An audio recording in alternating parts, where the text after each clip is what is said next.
BJP के वो नेता जो रोज नीतीश पर हमला करते थे, उनके लिए बड़ी मुश्किल स्थिति, बहुत असहज है। अब वो बेचारे क्या बोले, देखिए जरा। बीजेपी के वो जो बिहार बीजेपी के नेता हैं वो क्या कह रहे हैं। सुशील मोदी साहब ने कहा जरूरत पड़ने पर दरवाजा खुल जाएगा, आवश्यकता नहीं पड़ेगी तो दरवाजा बंद रहेगा। नहीं पता कि दरवाजा खुलने का समय आ गया है या नहीं। राजनीति में कभी दरवाजा बंद नहीं होता है। जीतन राम मांझी कह रहे हैं आज ही हो जाएगा काजी, खेला और का, हमें तो सीएम का ऑफर दिया जा रहा है। स्टडी इन अब्रॉड, यस, मैं अपने बैच में एक लौती हूँ जो फर्स्ट अटेम्प्ट में ही फॉरेन कंट्री जा रही हूँ। और सिर्फ इतना ही नहीं, मेरे पेरेंट्स ने सिर्फ एक क्लिक में जाना कि मुझे कब फॉरेन जाना चाहिए। आप कितने अटेम्प्ट में फॉरेन जाएंगे अभी जाने, एआई एस्ट्रोलॉजर है ना, ये सब जानता है, पूछ के देख लो।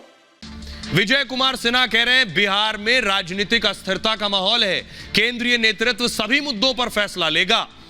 जेडीयू के नेता नीरज कुमार कह रहे हैं नीतीश के मन में कोई भ्रम नहीं है, नीतीश हमेशा फ्रंट की राजनीति करते हैं। गिरिराज सिंह सबसे ज्यादा हमलावर रहते हैं नीतीश कुमार पे। उन्होंने कहा मैं बीजेपी का एक कार्यकर्ता हूं, कार्यकर्ता का काम पार्टी का निर्णय मानना होता है, केंद्रीय नेतृत्व जो फैसला लेगा उसके साथ है।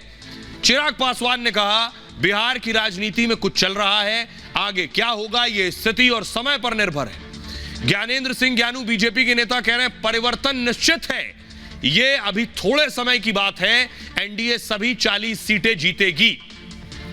आइए अब आपको सुनवाता हूं, बड़ी दिलचस्प स्थिति बिहार में बन रही है। सुनिए जरा जेडीयू बीजेपी आरजेडी के नेता क्या कह रहे हैं। लगातार हमारी सरकार ने ऐतिहासिक कार्य भी किए, लगभग 4.5 लाख से भी ज्यादा नौकरियां जो है 1.5 साल के अंदर हम लोगों ने देने का काम। मुंह मीठा कर रहे हैं बीजेपी के साथ आप लोग। जलेबी खाइए, आज गणतंत्र दिवस है। मुंह मीठा होगा बीजेपी के साथ। जलेबी खाइए, कह तो रहे गणतंत्र दिवस। हमारे दरवाजे तो सदा बंद हैं, आगे मैं कार्य करता हूं, पार्टी सर्वोपरि। तो जाहिर तौर पर हम तो गठबंधन के मुखिया माननीय नीतीश कुमार जी से ही आग्रह कर सकते हैं कि शाम तक इस कंफ्यूजन को दूर कर दें।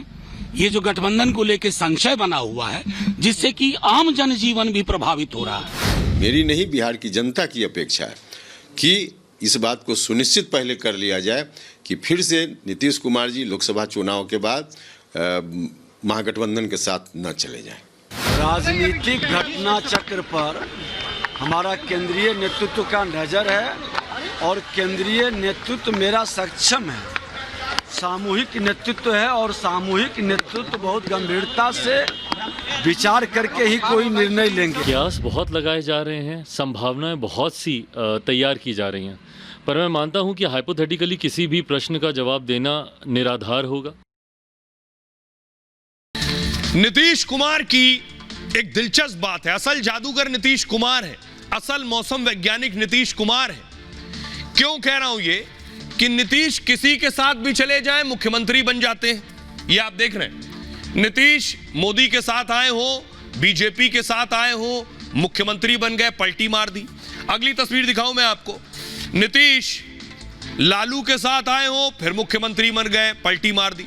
तो नीतीश पलटी के लिए जाने जाते हैं, इसीलिए सियासत में उन्हें पलटू राम कहा जाता है। देखिए जरा, नीतीश हमें लगता है एक वर्ल्ड रिकॉर्ड बना लेंगे कुछ दिन में कि कितनी पलटी उन्होंने आज तक मारी है।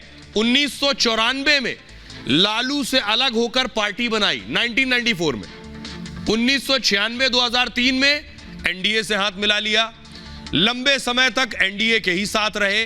फिर 2014 आया, मोदी का विरोध किया और एनडीए का साथ छोड़ दिया, आरजेडी के साथ गठबंधन कर लिया। 2015 आया, आरजेडी के साथ ही चुनाव लड़ा, बिहार में गठबंधन की सरकार बनाई। 17 में आरजेडी से गठबंधन तोड़ा, नरेंद्र मोदी के साथ आ गए। फिर 2022 आया, एनडीए छोड़ दिया, आरजेडी के साथ सरकार बना ली, और फिर 24 आया। अब 6वीं बार पलटने के संकेत हैं। लालू यादव पर हमले कर रहे हैं, अंदर खाने बीजेपी से बात चल रही है, संकेत हैं कि कभी भी इसका ऐलान हो सकता है। तो सियासत में कोई परमानेंट न दोस्त होता है न परमानेंट दुश्मन, और नीतीश कुमार उसके सबसे बेहतरीन उदाहरण भी हैं।